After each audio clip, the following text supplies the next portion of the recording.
Okay, Assalamualaikum. Pada hari ini kita akan bincangkan tentang kes buli di usia yang semakin meningkat. Jadi, korang ada apa-apa plan untuk settlekan kes ni?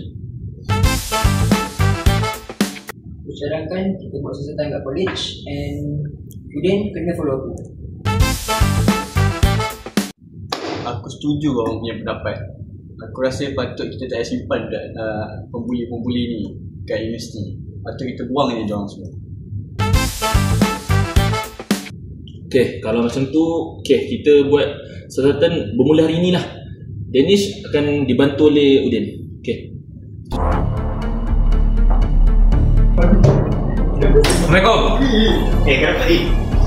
Muhammad? Okey.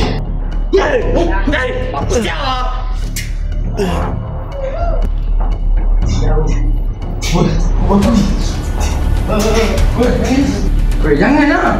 Saya buat apa?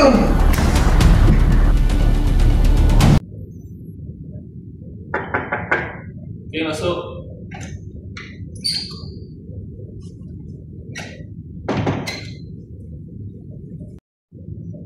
Okay, Danish, apa perkembangan terhadap siasatan kita berkaitan dengan ini?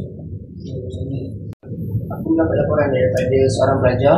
Dia mengatakan bahawa terdapat kejadian buli di college melibatkan pelajar senior dan junior. Aku dapat berita yang mengejutkan lagi bahawa seorang daripada MVP kita terlibat dengan kejadian buli tersebut. Aku dengar kata tadi ada MVP yang terlibat. Boleh aku tahu siapa MVP? Ini gambar yang dapat. Ni bukan Udin ke ni? Saksi mengatakan bahawa tu Udin.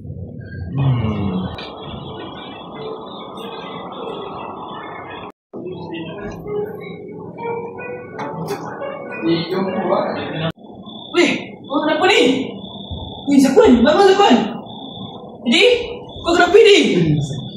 Siapa buat kau macam ni ni?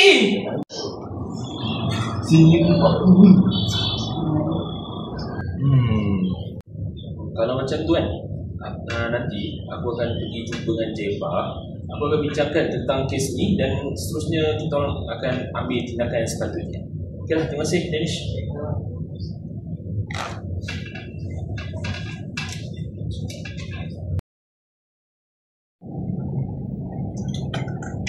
Yo, apa? Oh ni monyet yang serang blok bis malaman. Ke mana? Aku pergi.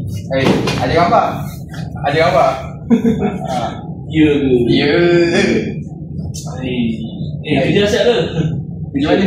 Kerja statistik statistik lah. Macam sikit lagi. Alamak, hari ni kita nak hantar. Aduh.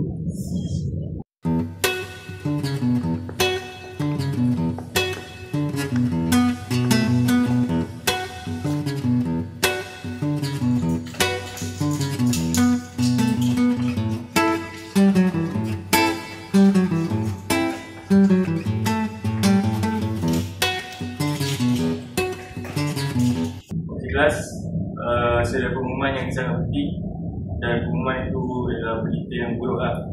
So sebagaimana yang korang sudah tahu, rakan korang telah pun dibuang universiti disebabkan oleh tindakan yang sangat buruk dan sepatutnya tidak dicontohi oleh pelajar sekalian.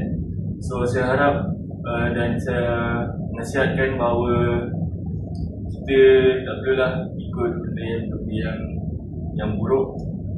Lepas tu kita sebagai manusia kita mesti ambil perkara yang sepatutnya.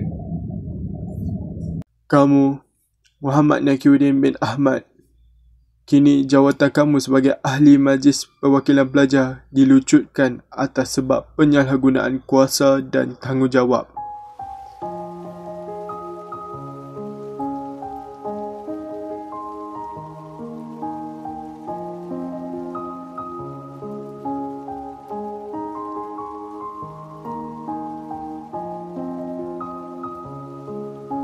Buli tidaklah menjadikan kita lebih hebat, malah ia menunjukkan kelemahan hati kita. Kekuatan sebenar ialah apabila kita berani mempertahankan orang yang dibuli, bukan apabila kita yang menyakiti mereka. Jauhi buli.